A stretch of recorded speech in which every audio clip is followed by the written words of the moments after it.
Ruto and his brigade. Hiya guys, back to our YouTube channel. Thanks for your great support. Guys, nilikuambia kwamba kama ulimiss anything, any clip, any video, any information, ujue tu tuko nayo ndani ya hii video. That's why we are just covering everything ambayo imekuwa ikifanyika. Na nilikuambia guys, at the beginning of the day, the middle of the day, and the end of the day, lazima tuwe tumekutafutia mambo yamekuwa yakikatalia saidi gani, mambo yamekuwa mazuri saidi gani. But kwa hii serikali ya William Ruto hakuna siku mambo yatakuwa mazuri, believe me or not, until William Ruto aweze kuexit hii government yake. And that's why tunajaribu kadri ya uwezo usiku na mchana ili kumake sure William Ruto ana exit hii government. Unaona watu wangu, tukiwa kwa pamoja kama Gen Zs, kama wazazi wa Gen Zs na kila mtu hapa nchini Kenya. Kwa hivyo guys, kitu ya kwanza, William Ruto anapokea bad news kila siku. Na nilikuambia kwamba moments Raila Odinga atakuwa exit, atakuwa anatoka na watu wake wote. Kitu ya kwanza, kumbuka William Ruto alikuwa amepromise upande wa Homa Bay, alikuwa amewapromise fishermen 5 million Kenyan shillings. And Gladys Wanga amekuwa akibeg hizi do mara kwa mara, because now William Ruto alikuwa anaona ni kama iwapo atapeana hizi do ni mingi, then Gladys Wanga wanaweza amua kuexit broad-based government. Na hiyo ndio kitu William Ruto imekuwa ikiring kwa akili yake usiku na mchana. But kwa mapenzi ya Mwenyezi Mungu, ama kwa bahati mzuri ama mbaya, William Ruto ameamua kutumanisha hizi 5 million Kenyan shilling through the check. Angalia.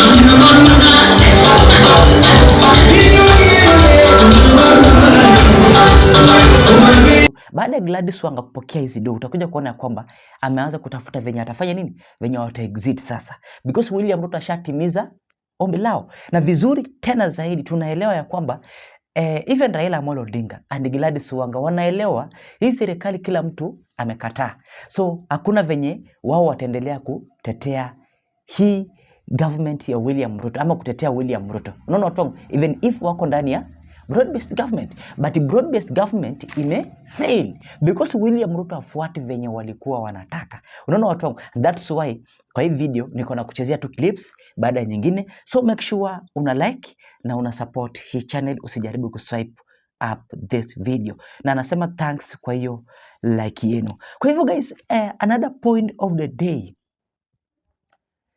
ini Bungoma County guys, mambo yameharibika. Watumishi wa Mungu saizi wanasema kwamba iwapo wewe ni kiongozi na unasema shoot Kenyans who voted to you, then kumaanisha wewe haufai kuwa kiongozi. So now wameamua ku walk out from William Ruto. Kumbuka guys, niko na kuchezea clip baada ya nyingine.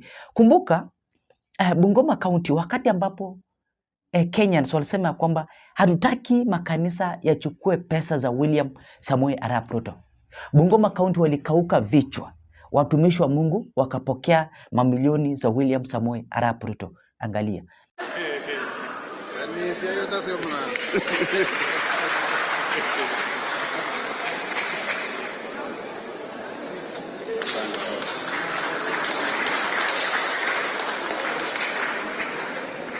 Haya, si president amelipa deni. Hiyo ndio mavuno yake, amesema niwaletee. Sasa tukiongezea na ile alipeleka DEB, that day president amekuwa hapa, he has spent 10 billion in our county. 10 million in our county. Alafu huyu mako upalio kakusuko barabara. Ushindwe kabisa. But this time round wameamua kupiga big ayutan. Wanasema aje? Sikiza. Kama gavana mmoja katika Kenya anaweza simama na aseme wataiba kura, then huyo si Mkenya. Huyo ni mgeni ambaye hajajua umuhimu ya kuwa katika nchi ya Kenya. Nchi hii tunatarajia amani, hatutarajii wezi wa kuiba kura. Tunahitaji watu wa kupiga kura wachukue viongozi wao ambao watafanya nchi hii endelee kwa manufaa makubwa. So now, video nyingine ambayo pia inasikitisha zaidi and I want you to listen na uangalie carefully. Pia najua utatoka na machozi because now huyu mtoto ambaye alikuwa anazikwa Kiambu yesterday, kuna wale viongozi waliweza kuhudhuria hiyo mazishi, na ukiangalia vizuri huyu mtoto alipigwa risasi during Sabasaba protest, na wanapolisi ndio waliweza kufanya kumpiga risasi, na alikuwa na watch TV kwa nyumba yao. Innocent child. Nataka tu uangalie jinsi ambavyo watu walikuwa wanatoa machozi wakati ambapo huyu mamake alikuwa anazungumza. Na ndio pia utaniambia kwenye comment section, hii government ya William Ruto inaelekea wapi? Do you support this government ama ndio mwisho yako? Utaniambia kwenye comment section. Angalia. Bara Kings and Queens Academy is greatly hit after their beloved deputy head teacher lost her daughter. Fare thee well, Bridget. Call for peace. Ubara Kings and Queens Academy stand in the front line pleading for peace in the country. Evidently, children have also been greatly affected by the protests. We are innocent. Don't kill us. Who will protect the nation when you grow old without the Gen Zs and Alpha? 12 years seems like a day. And Bridget, you will forever be 12 years old. I thought you will grow and be a beautiful woman from the girl you are. But that bullet has shattered my dreams. The doctor you'd have become, the accountant you'd have become, will never be a reality. Because you will forever be 12 years old. I wish you could have stayed with us, but heaven needed you. You left us with memories, and we love you dearly still. No matter how much time goes by, you know we always will. You were a special person with kindness in your heart, and the love we had together grows stronger now that we are apart. I know I can't bring you back, although we wish it every day, but a piece of us went with you the day you went away. We let you rest today. The affection we received from you is now gone. Now our family chain is broken. It will never be complete. Just because of that bullet. You are too innocent, Bridget, to even understand about the demonstrations at home. We thought we were safe, but the bullet got its way. Now, the bullet didn't just come. Listen here. Now, the bullet didn't just come. Someone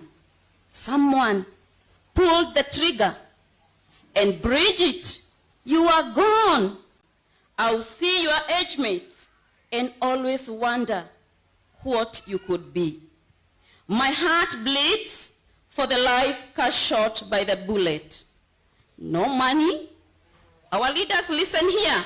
No money, no compensation will bring my daughter back. I have left everything to Almighty God. Whoever pulled that trigger, listen again. I know our men in uniform are here. As you receive orders from your big bosses there, listen. Whoever pulled that trigger, I may never know them. But God is full of justice. God is full of justice. Do I say bye-bye, my daughter? No, very, very painful. And that's why unaangalia pale kwenye parliament, a member of parliament kutoka upande wa mountain walikuwa wanalalamikia hii mambo. Unaona watu wangu walikuwa wanalalamikia hii mambo kwamba tuko hata na CCTV footage ya watu ambao walikuwa wanashambulia Gen Zs, wanashambulia maduka, wanaiba, wanapora, walikuwa goons wakiwa supervised by police officers, wakiwapatia security Gen Zs wasifanye nini, wasiwahamu. Unaona watu wangu, but now wakati ambapo member of parliament wanazungumza, wanakuja kuona kwamba wanakatishiwa kuongea. Angalia. All of us should be able to adhere to the rule of law. The Constitution is clear. And whenever somebody offends the law, they should be able to face the law fairly so. Mr. Speaker, what we have seen now is unprecedented. It did not happen during the time of President Kibaki, nor did it happen during the time of President Uhuru. Ordinarily, the Public Order Act is very clear on what should happen on demonstrations. It amplifies, although it's an old act, Article 37 of the Constitution. And ordinarily, if a demonstration turns chaotic, a police officer, the rank of OCS, should be able to give a proclamation and give people time to clear. But unfortunately, because I've participated in this occasionally, it will always start with a bullet fired or a tear gas, and that what will irritate the otherwise peaceful crowds, and also penetration by other people who are not part of the demonstrations. There are no regulations in relation to this. The regulations which are there were made by the Honorable Amos Wako over 20 years ago. They have expired. The minister is charged has not come to renew them through the Committee of Delegated Registration, although they have gotten a leeway of 2 years or so to do so, which now are expiring. So, Mr. Speaker, I really want to say that the order to shoot and kill is unlawful. The prosecution of peaceful demonstrators also in an anti-terrorism court is also unlawful. There is a lot of information from CCTV. The real criminals can be apprehended, but also those who send criminals to the streets should also face the law and should be apprehended. And that's why unaona Senator Ruto pia alikuwa anakatishiwa kuongea wakati ambapo alikuwa anazungumza raising issues kwamba why is it that upande wa Nyanza watu walikuwa wanaandamana but wakaficha evidence. Kuficha evidence haziniaje? Because hawakuwa na arrest anybody. Hakuna mtu aliarestiwa, hakuna mtu alishikwa, because walikuwa wanataka kuficha evidence kwamba upande wa Nyanza, upande wa Raila Odinga, hakuna mtu aliandamana. Unaona watu wangu, Senator Ruto alikuwa anajaribu kuraise issue akakatiwa. Say that it is the right of every Kenyan when they have a reason to demonstrate peaceably and unarmed. That is a right that cannot be taken away from Kenya's Madam Speaker. The other thing that concerns me as a person is that no one is addressing the causes of these particular demonstrations. We have had young people demonstrating and they have grievances against the government. And government has not even made an attempt at resolving or at addressing these grievances. It is time, Madam Speaker, that the government of Kenya starts addressing the root cause of these demos and not just demonizing those that demonstrate, Mr. Speaker. I must also express my very deep, I should call it embarrassment that, Madam Speaker, the head of state can address this issue without first giving a message of condolences or passing a message of condolences to those who have lost loved ones, especially through a police bullet, Madam Speaker. Madam Speaker, even as we discuss this matter, we must say and be very categorical that it is true anyone who destroys life or property must be made to face the law. But Madam Speaker, we cannot apply the law selectively. And I say this because, Madam Speaker, there are some youths now charged under the Terrorism Act, supposedly for touching the police station in Kikuyu, Madam Speaker. While another police station was touched in Mawego Police Station, Madam Speaker, in Homa Bay County. The youths that were that perpetrated that, none of them has been charged under the Terrorism Act, Madam Speaker. So the law must be applied equally, Madam Speaker. We cannot have youths from a particular region being charged under the Terrorism Act, while, Madam Speaker, there are youths from another region that, Madam Speaker, are charged under a different regime. Madam Speaker, I raise understanding order 105 on the issue of accuracy of statement and facts. And then Madam Speaker, I needed the senator is out of order. Because under this constitution, under article on the Director of Public Prosecution is an independent office. Senator Cherargei, what is your point of order? My point of order, Madam Speaker, is for the senator to allege that the government is charging youth from one particular region with terrorism, yet he knows under the constitution the office of the Director of Public Prosecution is an independent office. Senator Cherargei, what is the contradiction? He said youth from one side are charged with a different offense from youth from another. What is your point of order?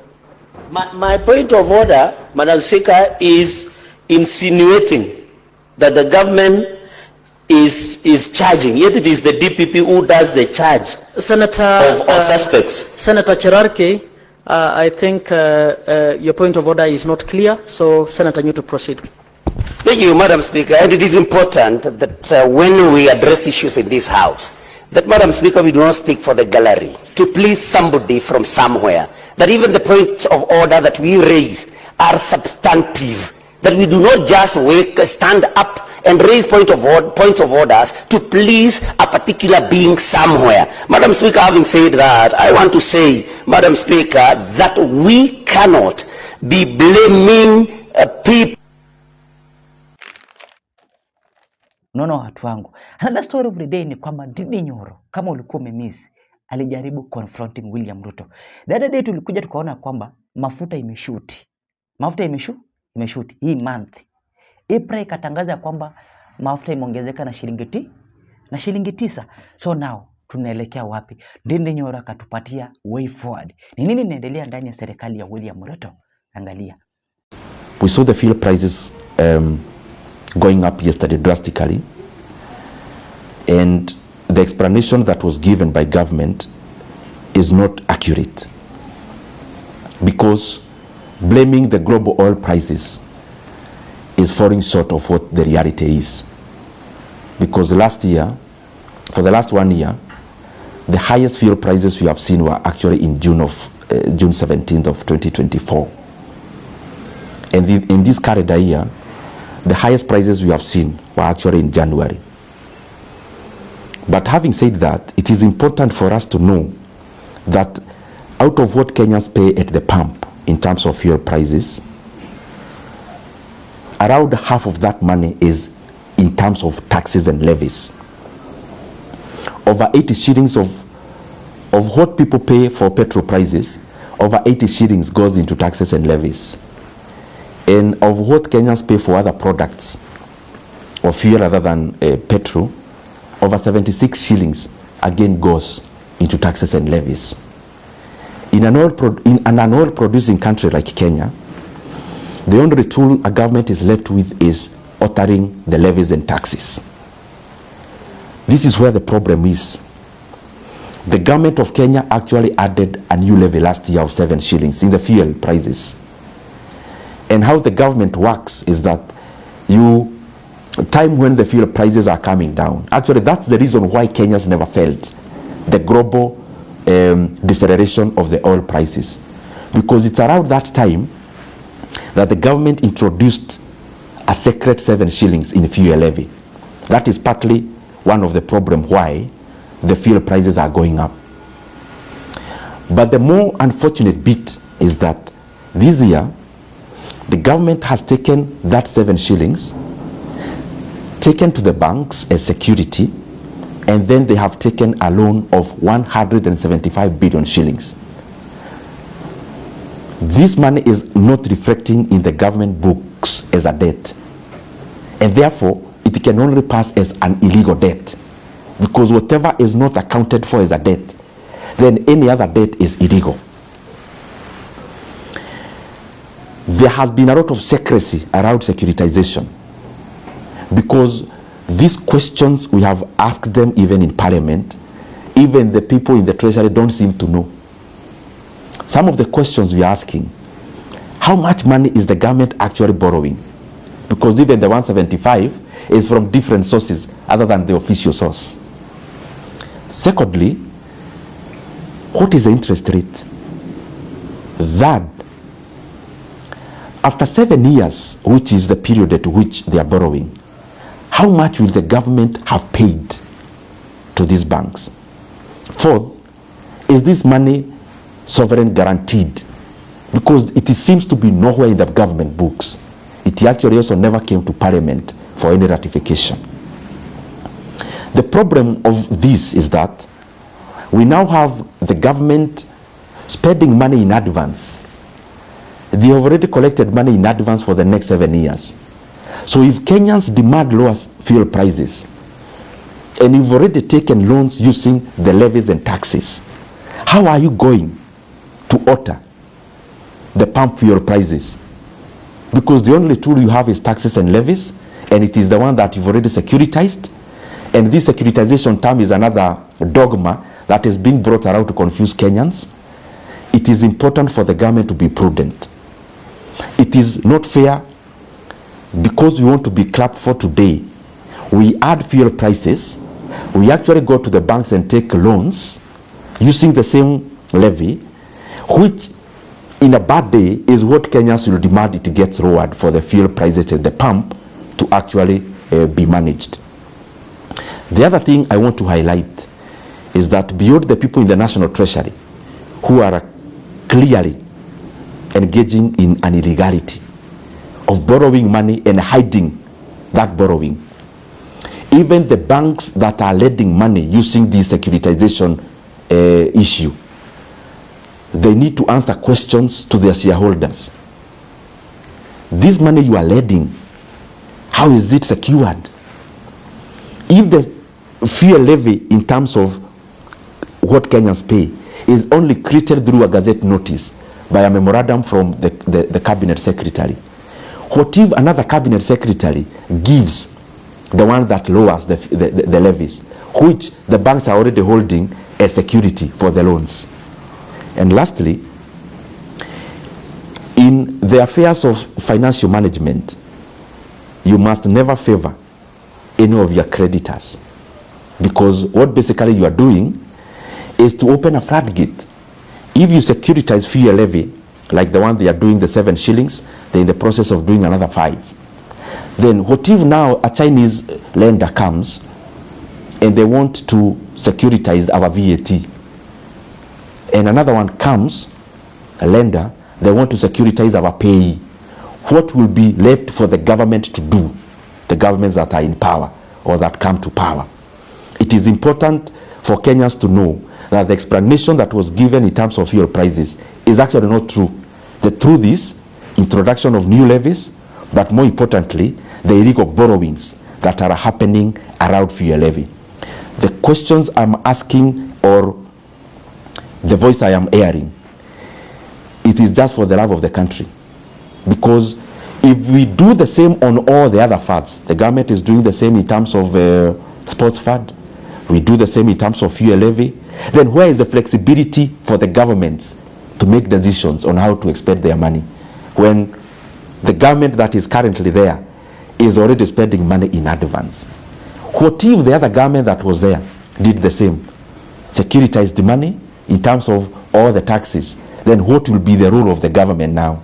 Which decisions would they be making when the money is actually not available? Ohoro wa maguta uria turona bei niriongereire muthenya wa ira, nirambata na gicunje kinene muno. Uma ni ati ti thogora wa maguta thiini wa thi uratumire maguta meyongerere, ni tondu ngirora bei cia maguta hari mwaka umwe muthiru riria thi yonire bei ya iguru muno ya maguta ni July 17th 2024. Ungirora bei ya maguta iria itagwo crude, no ngirora mwaka uyu bei ya maguta yari iguru muno mweri wa January. Thina munene muno Kenya wigie bei ya maguta ni ati magoti ni maingi, ni tondu hari lita imwe ya feturu makiria ma ciringi 80 ithiaga magoti na maruta mangi metagwo levies. Nacio other products ta ndithuru na indo iria ingi ugakora makiria ma ciringi 76 turuma mugwanja nacio irathie maundu-ini ma magoti na maundu maria mangi makonainie na thirikari kurogota mbeca na koguo hau niho thina munene uri na thirikari ingenda ku reduce maguta kiria ikaga ni tondu bururi wothe utara produce maguta the only thing utigagwo no nginya wike niguo ibacirire bei ya maguta ni maundu meri itho heane subsidy thirikari ikahuthira mbeca kugwithia bei ya maguta kana namba igiri thirikari yo yenyewe ikeheheria magoti mamwe ma maguta ni tondu maguta mangigia goro muno mahotomagia maundu mothe thiini wa economy na economy kanjia go slow down waongerera bei ya maguta wahotomia ukui no kinyaniria wahotomia iganda wahotomia indo ciothe iria itumaga economy ithie na mbere na undu uria wakumakania muno ni ati na reka undu ngoretwo ngiaria na ningwenda gugacokera bururi wa Kenya ni uraingira hatikaini nene muno ni tondu riu magoti maria twoyaga na njira ya maguta thirikari iramoya ikoya maruni bengi iyo iri security na riria veka uhoro ta ucio ati igoti riria andu marariha maguta-ini ihinda riri rikoyo ngombo cia miaka 7 iguka na mbere riu ni kuonania riria thirikari ona ingiuka ifatare guthathaura uhoro wa bei ya maguta na njira ya kunyihia magoti igakora magoti maya already moirwo in advance tondu riria wathie bengi wera andu ama bengi magukombithia mbeca nio marirogotaga biu erevi riu ni kuonania gutire hindi thirikari gakorwo na flexibility ya kugwithia bei ya maguta kuhetukira magoti-ini no horo ucio niguo ngoretwo ngiuga ni horo irigo tondu turakomba mbeca cia bururi no mbeca ici twakomba ngombo itirekirwo thiini ma mabuku ma thirikari ciri ngombo iratuika ni kindu gia githungu kiretwo securitization na ningwenda gutariria andu aria othe mari thiini wa thirikari National Treasury na Ministry ya barabara andu aria othe maranyitarira no horo ucio wa securitization ino ni scandal murathondeka na nirio kana mundu ni aricokia ciuria ari wiki nao arugamiriria mabengi CEOs aria marakombithia mbeca na njira irigo ni magirwo ni kuria ciuria ni cia holders a bengi icio kana ngombo ino ni kindu gitagwo sovereign guarantee kana ni irekirwo mabuku-ini ma thirikari kana ni thiete bunge yahitukirio no ni mbeca cigana ni interest ya mbeca cigana na igacokio mbeca cigana tondu horo uyu kuretwo gikwo githiri riu bururi wa Kenya urakuithio mirigo ya miaka 7 eroka igoti riu rio thaa ici rute wira thaa ici kana rikingire mihuko ya andu no andu a Kenya maguthie na mbere na kurihira maguta-ini miaka 7 iguka uhoro wa securitization yo gucokera thirikari ni menye ino ni scandal marathondeka na ni uhoro tagiriire na ni gukuithia Kenya na matuko mangi maguka murigo utaronania maciaro makukua unaona watu wangu so things are that way and show na like na una subscribe your thoughts uniambie tu kwenye comment section siku njema bye bye